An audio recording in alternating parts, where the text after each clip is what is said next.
So we're here in Dalmini here talking to Jan, and he's got a little i-MiEV, and yeah, his son runs Electric Vehicles Canberra, and this is a refurbished 2012 little i-MiEV, and he's shown it to me, and we took him for a drive in the Polestar.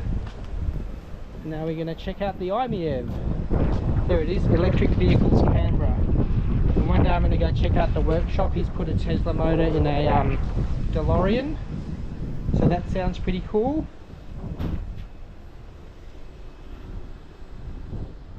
Alright, so you're with Jan in Dalmini, and he's got a really neat little i-MiEV. It's a 2012, is that right? Yeah, 2012. And your son owns Electric Vehicles Canberra.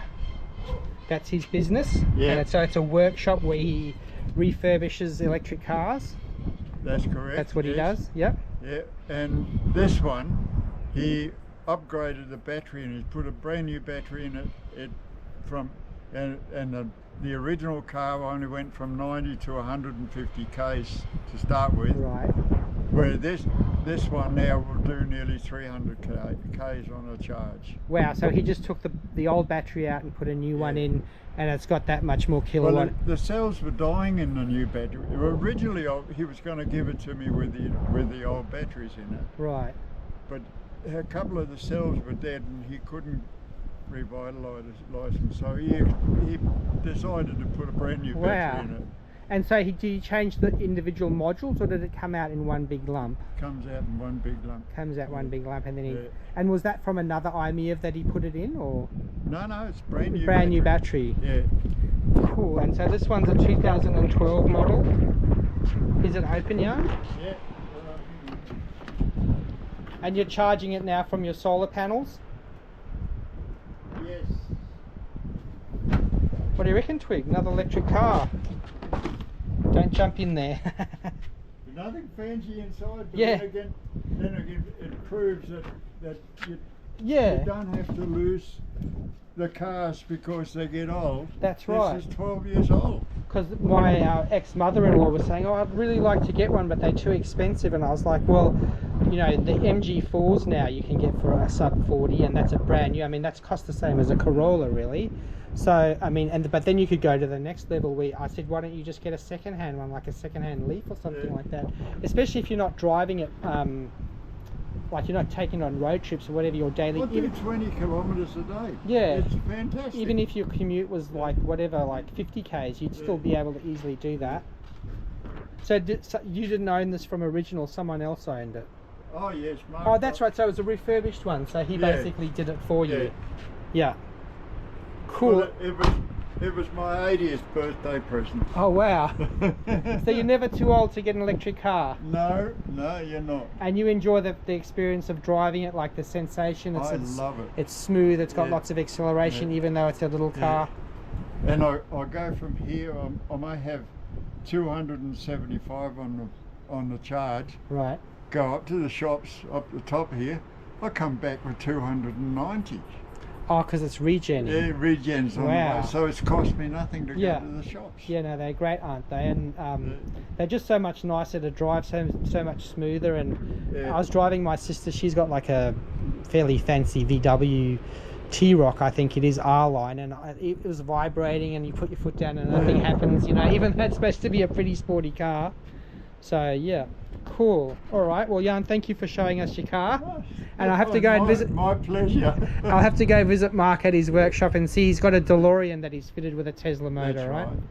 So is that actually going yet, or he's still working on it? He's still working. It's a work in process. Right. It's like it's a pet project that he's got. And then is he going to stop driving a Tesla and start driving around in his DeLorean for his daily drive? It's not his. He's doing it for a customer. Yeah, it belongs to Matthew Riley in America. Right. So and a friend of Matthew Riley's who got it here in Australia, and they decided to get Mark to change it for him. So will it eventually go back over to America? Don't know, Mark doesn't think so. Because it'd be different. Was it still right-hand drive? No, I can't. I didn't take any notice when I saw it. It would have to be, because they never made DeLoreans for the Australian market, they. Oh well.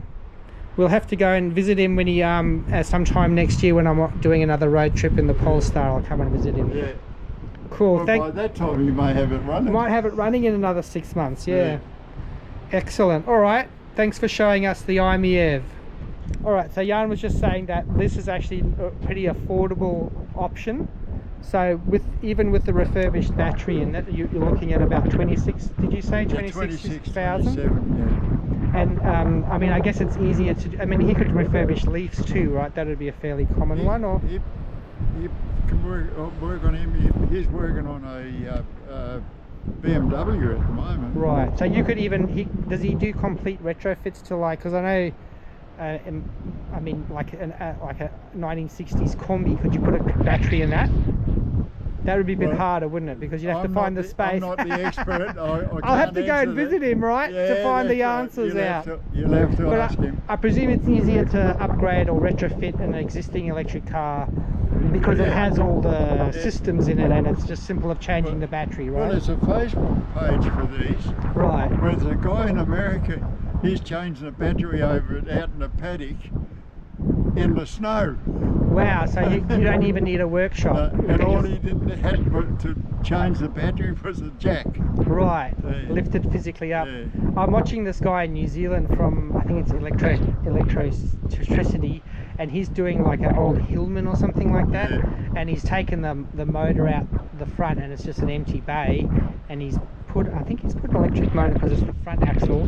But basically you can electrify anything, right, if you put your mind to it.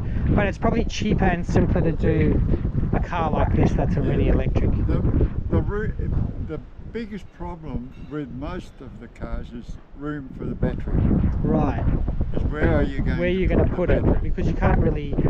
A lot of these electric cars have the underfloor set up, and this is no exception too. So, but a normal car. The next generation, the battery pack is actually going to be the subframe. Yeah, that's right. So the BYD seal is like that, where it's cell to pack, and it's the same. It's all part of the structure. Which is pretty amazing, like some of the crash tests that they do with that, like it's actually part of it. So cool. Well, some of the newer trucks they're doing, they can change over battery in 20 minutes. Yeah, well, that's the other option, where they have interchangeable batteries. So NIO is a Chinese car company that does that, where it's like pulling up to a car wash or whatever. You pull up and then the battery comes out, and then the new battery goes in, and so you don't charge it, you just change the battery, and then you can buy the car without the battery, and you just lease the battery. The NIO keeps owning the battery, but that's a totally different way of doing things. And I guess they've been doing that with scissor lifts for years. Yeah, and even like mopeds in Taiwan, they do it. You know, with the batteries, they just pull it out and put a new one in. So, and even like the mining trucks, they're doing that now. You know, so. There's lots of ways you can electrify things. You don't always need to charge it, but charging is pretty easy when you've got rapid charging and it's all set up to do it.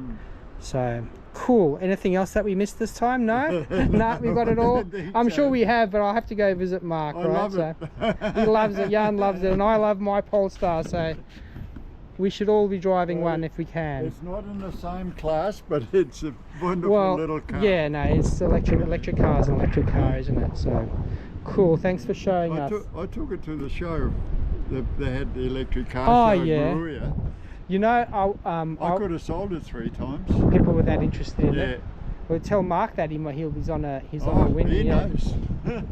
I remember, I can't remember what they called now, the Eurobadala sustainability mob, and they had like an expo down at the Sports and Leisure Centre back in like 2014-15, and they had the like Teslas there, and it was the first time I saw a Tesla, and I remember speaking to the guy about it, how much he loved it, and so yeah, I mean they had been around for a while. They've had it here too.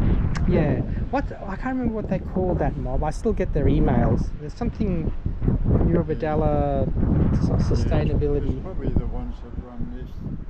Yeah. Cool. All right. Well, thanks for showing us, and we'll be heading to Electric Vehicles Canberra to have a visit and check out the DeLorean. Yeah. Here, we're going to rescue you. Oh. Did you get him? No. He'll move on as long as you're not driving the car anytime soon. Yeah, but the problem is Tiny little blue tongue. I'm going to have to show that to the missus. Yeah, you take I'll him put him up inside. the back. Put him in your backyard, he'll eat all Yeah. the snails. Yep. You know, we have them on Kangaroo Island, but they're not native. They were brought there as pets. So Oh, you leave right. them